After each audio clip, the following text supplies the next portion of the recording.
Hello everyone and welcome back to education eternity. तो आज का चैप्टर होने वाला है winds, storm and cyclones. So air is all around us, but except for breathing we don't seem to feel it. However, we feel the force of air during a storm. We hear severe storms such as cyclone, hurricanes, tornado hitting various parts of the world, causing damage on a large scale. Now, air. Our planet is surrounded by a thick blanket of atmosphere. What holds it in place? Of course, gravity. Due to gravitational pull of Earth, the gases in the atmosphere stay near the Earth's surface. Though the thickness of atmosphere is about 100 km above the surface of the Earth, most of its gases are present in the first 30 to 40 km above the Earth. Now let's talk about the layers of the atmosphere. The first is the troposphere. Most of the air is present in the troposphere. The air is a mixture of 78% of nitrogen gas, 21% of oxygen gas, and other gases like carbon dioxide, water vapor, noble gases are also present in small amount. All weather phenomena takes place in the troposphere. Now the stratosphere. Above the troposphere is the stratosphere, which contains the ozone layer. Ozone layer blocks the harmful ultraviolet rays of the sun and protects us from diseases like skin cancer. The third one is the mesosphere. As we keep on moving up, the air becomes thinner due to reducing gravity. Mesosphere has a very low density of air and it is very cold. The last is the thermosphere. This is the layer where the air is virtually non-existent. Here temperature increases as we move up. Now, air pressure. As we discussed, the surface of Earth is surrounded by a thick layer of air. Now this air has mass and it exerts force on the surface of the Earth. The air has mass, and this mass, it exerts a force on the surface of Earth. We all have to bear this force of air on us, and on our body is adapted to live under this force. If we measure the amount of force over a unit area, this is called pressure. So we can define pressure of air as the force exerted by the atmosphere on a unit area. Now, the pressure which is exerted due to atmosphere, the air present in the atmosphere, is known as atmosphere pressure. Now, how is air pressure measured? Atmospheric pressure is measured with the help of a device which is called the barometer. In a barometer, height of a mercury column indicates the pressure. The atmospheric pressure is maximum at sea level. The normal atmospheric pressure at sea level is 76 cm of mercury, or 1 atmos pressure. As you go higher up the sea level, the atmospheric pressure decreases, and as the altitude increases, the density of air decreases. This decreases the force of air and hence the air pressure. Now, how does this pressure affect air? Air moves from a region of higher pressure to lower pressure. So, high pressure means the density of air is high. This means air particles are closely packed, whereas in low pressure area, density of air is less and the particles are loosely packed. As a result, the particles tend to move from closely packed state to loosely packed state so that they have more space to move. This is the reason that air always moves from higher pressure area to a lower pressure area. This movement of air causes wind and other weather changes. Now, what is wind? When air moves from one area to another, it is called wind. The speed of wind varies from 5 to 10 km per hour of normal breeze to 250 to 500 km per hour of huge storms like tornado. Winds blow all across the earth in different directions.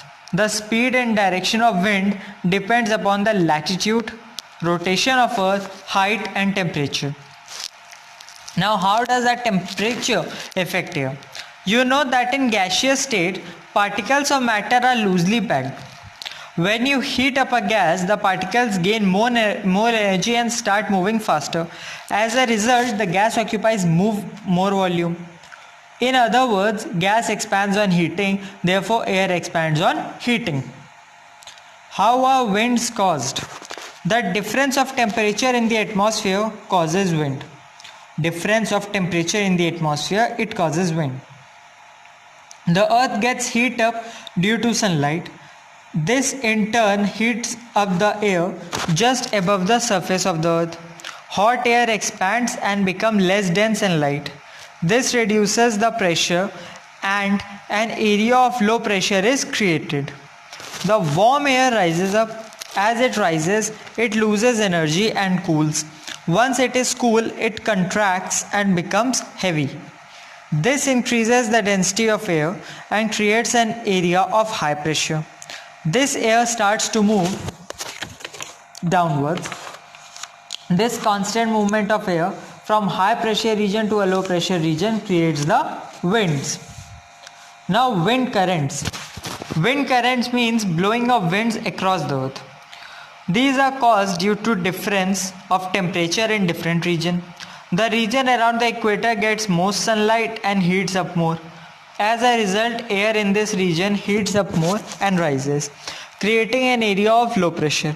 In comparison, the region around 30-degree latitude gets less heated up and the air above it is colder. This colder air moves towards the equator. Similarly, the air in the belt of 60-degree latitude is warmer than the air over polar region. This air rises up creating low pressure and the polar air moves towards the 60-degree latitude. In this way, wind currents across the globe are created. Thus, we can say that the wind currents are caused due to uneven heating of the earth.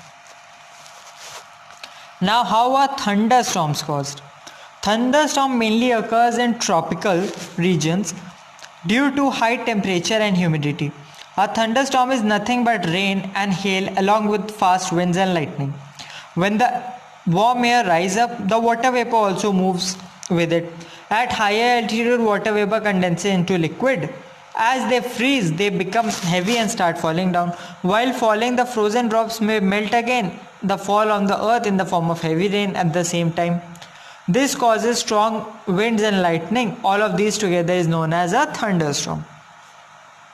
Now during a thunderstorm, lot of lightning strikes. As a result, you may observe you should have some precautions. Do not keep windows open. If you are outside, do not get near a water body or a tall object like a pole or tree. Take shelter under short tree or inside a bus or car. Do not hold an umbrella which has metallic handle. Now thunderstorms can sometimes take very dangerous forms like a cyclone or tornado.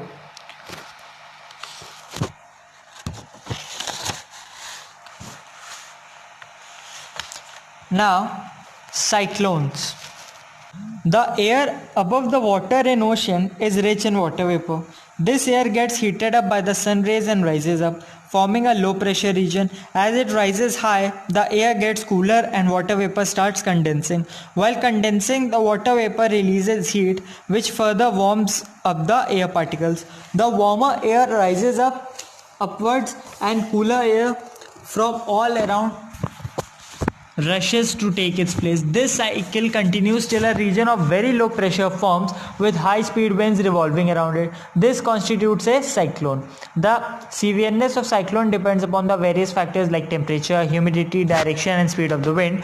At the center of the cyclone is an area where there is no thunder or winds. This is called the eye of the cyclone. Cyclones are classified based on the wind speeds and severity. A severe cyclone can have wind speed up to 500 km per hour to an eye of 10 to 30 km diameter and up to 150 km area.